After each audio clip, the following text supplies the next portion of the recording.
প্রকাশ্যে অপ্রকাশ্যে গোপনে সংগোপনে রাতের আলো আধারে দিনের আলোতে আল্লাহকে ভয় করতে হবে।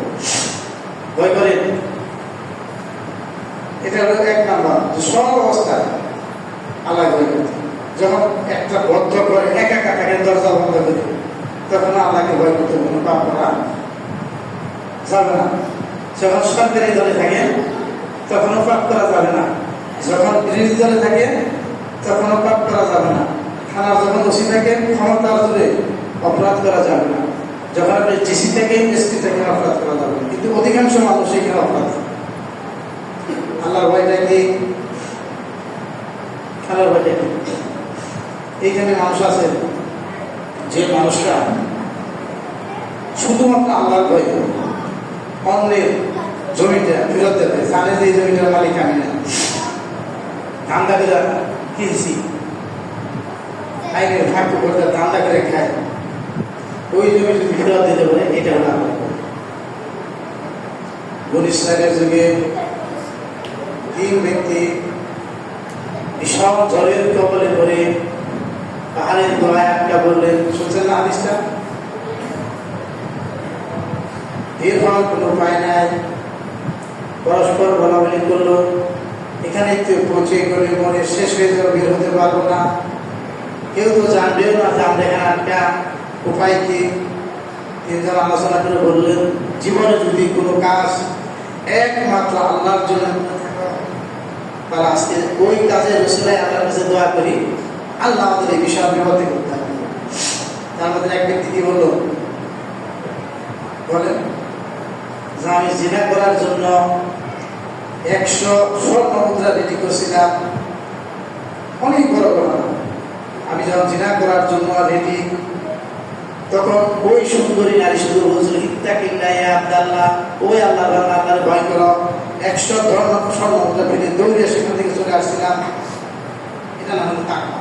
এই জন্য রোজা পাচ্ছি। আপনার কি এরকম জায়গায় থেকে বাঁচতে পারবেন? আমি পারবো। সবাই নিজেরা করবেন, দুনিয়ার কোনো মানুষ দেখবে না।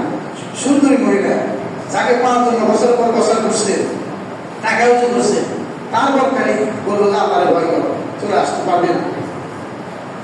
এটা না, আপনি কি পারবেন একটা ব্যাংকের চাকরি চাকরি? ব্যাংকের চাকরি যখন শুনুন, আমি কি চাকরি কলেজের চাকরি চাকরি, টাকাটা কি বুঝছেন? এরকম টাকা আপনার মনে আসে, হুজুরের মনে আসে, মসজিদের মনে আসে, এই মসজিদের মনে আসে। 1000 টাকার নোট 5 টাকা পেলে আমরা অজ্ঞান হয়ে যায়। রোজা খরচ করা হয়েছে শুধুমাত্র আপনাকে মোত্তাকি বানানোর জন্য। আরো এক ব্যক্তি কি বলল যে আমার বাবা মা আছে, আমি যত রাত গভীরই হোক ছেলেদের না খাইয়ে, স্ত্রীকে না খাইয়ে আগে আমি বাবাকে খাওয়াতাম। এটা হলো তাকওয়া। এটা অনেক বড় বড় আমি সব করতেছি।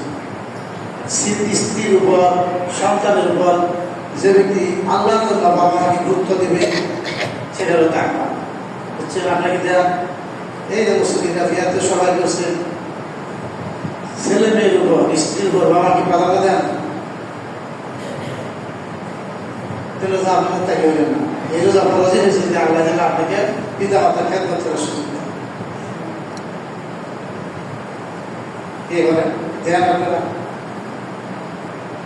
তাহলে কেমন মুত্তাকি হলেন? আর একজন বলল যে একটা কামলা ছিল আমার বাসায়, মজুরি না নিয়ে চলে গেল, আমি তার ওই মজুরির টাকা একটা ছাগল নিলাম। ছাগলগুলো কিছুদিনের মধ্যে অনেক হাজার হাজার ছাগল হয়ে গেল। অনেক বছর পর সেই কামলা এসে বললো, আমি তোমার বাসায় কাজ করছিলাম অনেক দিন আগে, কিন্তু মজুরি না নিয়ে আমি কতগুলো চলে গেছিলাম, এখন তো মজুরি থেকে কিছু দেওয়া যায় কিনা। আমি শুধু বলছিলাম এই যে ছাগলের পাল দেখো, এই সবগুলো তোমার মজুরি টাকা দিয়ে কিনছিলাম, সবগুলো তুমি গেল। আল্লাহ তাআলা তাদের 3 জনের দোয়া করতে পাথরটা সরিয়ে দিলেন, তারা বেরিয়ে আসলেন। আচ্ছা, আপনি এই হাজী সাহেব, গাজী সাহেব, মাওলানা সাহেব, আপনার জীবনে কি এরকম কোনো কাজ করছেন কিনা? যে 1 টাকা শুধু আল্লাহর জন্য করছেন,